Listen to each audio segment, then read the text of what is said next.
I like Gwent. I like the aesthetic of The Witcher, and this darker CCG is kind of an interesting thing that we don't see a lot of. I also like that it has a lot of interesting mechanics and tries to do something different. I always appreciate when games don't stick to the typical format that their genre has kind of fallen into.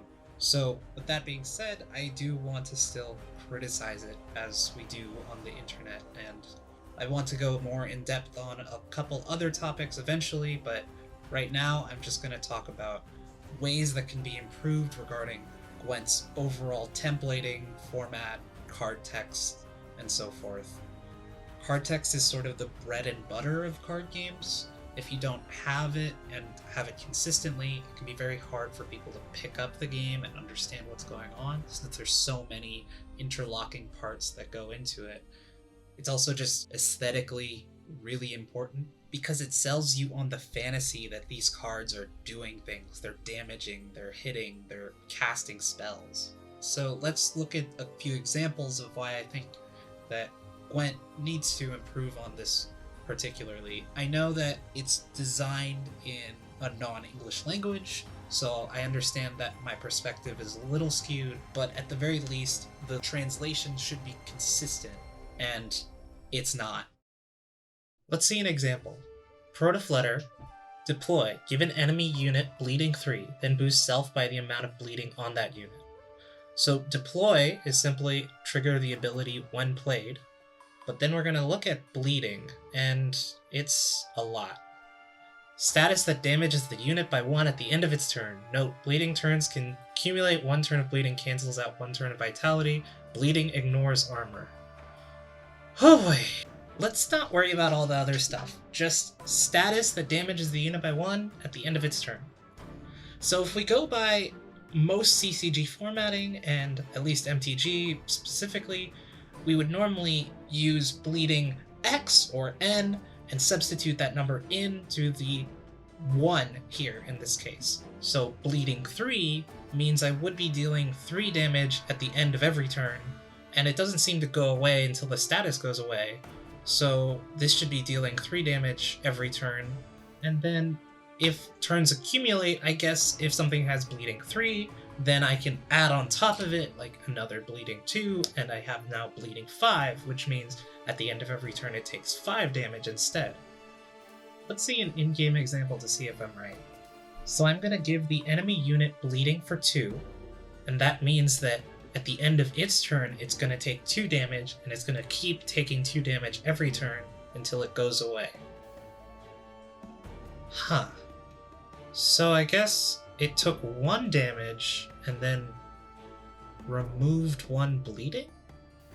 Yeah, there's nothing here that mentions that it would decrease over time. The parentheses are a bit misleading, especially since a lot of other digital CCGs use something like it to indicate modifiers that change, like spell damage in Hearthstone. Even Gwent went on to use brackets to show that patience numbers increase over time. Now here's Bloody Flail. Give an enemy unit bleeding for 8 turns. Yeah, these are not formatted the same even though they have similar effects. So this is just a problem in clarity, because this is actually more clear for a new player since it aligns with the keywords here. And then here's Savage Bear, which does a different format altogether. It does the original but without the parentheses. Bloody Flail is probably the best at indicating what the ability does as its original text intended, but I guess as the game went on, they wanted to simplify some of the card text, and they kind of lost the time that it took to errata the original paragraph that was there as a reminder text. Somehow this gets even more inconsistent. If you actually give bleeding to a unit and then expect it during a match, you'll notice that the way the text is displayed is different, because for some reason statuses that are given to units are displayed one way, whereas statuses that are on a unit are displayed another way. On top of all of that, somehow the original bleeding status that they had written here didn't get errata with the armor update, so now the little sentence that says ignores armor isn't there in the original status. So it's just not there.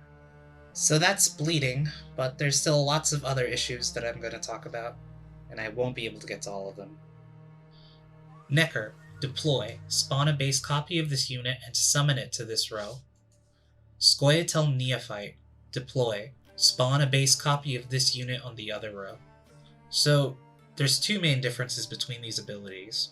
One is that Neophyte is going to spawn a unit onto the other row, whereas Necker is going to spawn it onto the same row. The other main difference is that, for whatever reason, Neophyte doesn't have the summon word, and Necker does. But other than that wording difference, they function exactly the same way. Spawn says to add a card to the game, and Summon says to add it to the battlefield. So if I spawn something to the battlefield, it's kind of implied that it's been summoned anyways. I don't see why you would have to do this. It does give you a little bit of design space for something like, whenever a card is summoned, do X, but there is no such card in Gwent. I guess summon could be considered redundant in this case, but it's hard to tell what the exact intention is. I see a lot of cards with spawn and summon versus just spawn to, so I'm not sure. It probably could be gotten rid of entirely, but it's more of a developer choice case-by-case basis on what they want to do. At the very least, these two cards working the exact same way, but having one of them say summon means that the summon keyword doesn't do anything. The reason I'm harping on this is because formatting is an essential part of doing any card game. When formatting is too different, then people's eyes don't skim over it the same way every time, and you have to rethink each card in a different way. Formatting is one of those things that you should never ever have to think about, because every time it's bad, it's in the way. Anytime it's good, you never see it. We're going to go over one final example, and then let's talk about how do we fix these formatting or templating issues to make sure this doesn't happen in the future. So Salamander says a few things, but essentially the important parts are deploy, poison a unit, tribute 9, poison all units on the battlefield instead. Tribute reads, on deploy, you may choose to spend the specified amount of coins to trigger the ability, and coins are just tokens that you keep on the side at a maximum of 9. The problem is tribute doesn't happen on deploy, it is a deploy that happens instead of the normal deploy ability. We'll be able to use Madame Louisa so that the next tribute is only going to cost 0, and then Shyvana is actually going to tribute twice. Even though tribute shows that it should happen on deploy, Shyvana should only activate for things that are deploy abilities themselves. The only reason we would even want the word instead in Salamander's ability is that if we didn't put the word instead, you would have deploy, poison a unit, and or tribute do all these things, not deploy or tribute. And now Salamander kills everything. Fantastic. The text on a card should all be in the same order every time. So, let's make one. Let's put Zeal, Resilience, Shield, any status keywords at the top. Something that's clearly passively exists for the card. Then any deploy abilities, order abilities, then passive abilities, stuff that's sort of like statuses but not exactly keyworded, and then Death Wish abilities. We want to keep this order because it's sort of the life cycle of the card. From top to bottom, what it exists as, when it's played, how it's activated, what it does passively, and then what it does when it leaves the battlefield. Some of this isn't quite consistent, but it's a good starting point. I like this order because it allows you to quickly assess new cards that you've never seen before. It keeps the formatting all simple and clean. Each of these separations should have a line break. So if you have a deploy ability, it should go as long as it can, and then indent down to the order ability, and so on. Condition-based keywords like Deathblow, Conspiracy, Horde, all should exist within one of these abilities. So if we have a deploy ability that damages a unit, Deathblow would exist indented from the deploy ability. Eskel has deploy and then Adrenaline 4 in parentheses. The intention is that the deploy doesn't do anything unless Adrenaline 4 is active. So we can clean this up by using a line break, so that way it's only applying to Adrenaline 4, and it doesn't have this weird inconsistent parentheses thing going on. Usurper Officer has Zeal next to the Order ability, and it's a little cluttered to read. So we're going to move Zeal to the top so it has the indicator like we talked about in the life cycle order. We're also going to add a little bit of space between Zeal, Deploy, Order, and the passive so that it's a little easier to read overall.